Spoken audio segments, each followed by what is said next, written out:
న్యాయం చేయాలి, ఎట్లా కాంపన్సేట్ చేయాలనుకున్నప్పుడు ఇది ఒక ముఖ్యమైన ప్రాజెక్ట్. పోలవరం ఒక నేషనల్ ప్రాజెక్టుగా ఇచ్చారు. అక్కడి నుంచి నేను ముఖ్యమంత్రి అయ్యాను. ప్రాజెక్ట్ ఇచ్చారు, చట్టంలో పెట్టారు, కానీ ఆ 7 మండలాలు ఇవ్వలేదు. ఆ 7 మండలాలు ముంపుకు గురవుతాయి. ముంపుకు గురైతే ఆ మండలాలు రాకపోతే ప్రాజెక్టు కాదు. అప్పుడు కేంద్రాన్ని గట్టిగా అడిగినప్పుడు నేను ఆ రోజు ఒకటే చెప్పాను, నేను ముఖ్యమంత్రిగా ప్రమాణ స్వీకారం చేయాలంటే ఈ 7 మండలాలు ఇచ్చి ప్రాజెక్టు పూర్తి చేస్తామంటే నేను ఇది చేస్తానని ఆ 7 మండలాలు ఇమ్మని అడిగాను. ఆ రోజు ఎన్డీఏ ప్రభుత్వం, థ్యాంక్స్ టు దెమ్, 7 మండలాలు ఇచ్చిన తర్వాత పార్లమెంట్ సమావేశాలు సమన్ చేశారు. ఎప్పుడు కూడా చరిత్రలో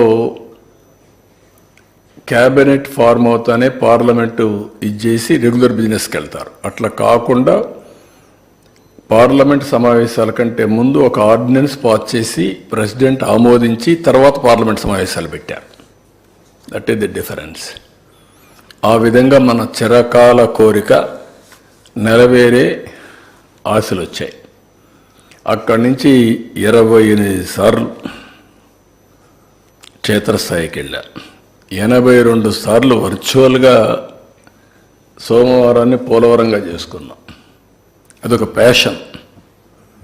ఒక మాటలో చెప్పాలంటే అది ఒక అబ్సెషన్. పోలవరం అనేది ఎట్టి పరిస్థితుల్లో కంప్లీట్ చేయాలి. పోలవరం ఆంధ్రప్రదేశ్ రాష్ట్రానికి ఒక వరం. ఇది కంప్లీట్ చేసి జాతికి అంకితం చేస్తే జాతి బాగుపడుతుందనే ధ్యేయంతో రాత్రింబగళ్ళు పనిచేసాం. 72% పనులు పూర్తి చేశాం. 11,762 కోట్ల రూపాయలు ఖర్చు పెట్టాం. ఒకే రోజున 32,215 క్యూబిక్ మీటర్ల కాంక్రీట్ పనులు పూర్తి చేసి గిన్నిస్ ఆఫ్ బుక్ వరల్డ్ రికార్డులో స్థానం సంపాదించాం.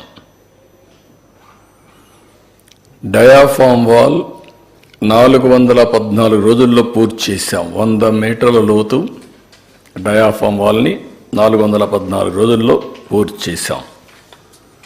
స్పిల్వే గేట్లన్నీ డిజైన్లు సిద్ధం చేసి గేట్లను అమరించి, అదే మార్గం మీరు చూస్తే ఎక్కడికక్కడ స్పిల్వే కానీ స్పిల్ ఛానల్ కానీ ఇవన్నీ పూర్తి చేశాం. కాఫర్ డ్యామ్ కట్టాం. లోయర్ అప్పర్ 2 కాఫర్ డ్యాములు కట్టాం. ఎప్పటికప్పుడు కేంద్రంలో ఉండే ఉమాభారతి, ఆనాటి మంత్రి, తర్వాత నితిన్ గడ్కరీ, ప్రధానమంత్రి గారికి కూడా ఎప్పుడప్పుడు బ్రీఫ్ చేస్తూ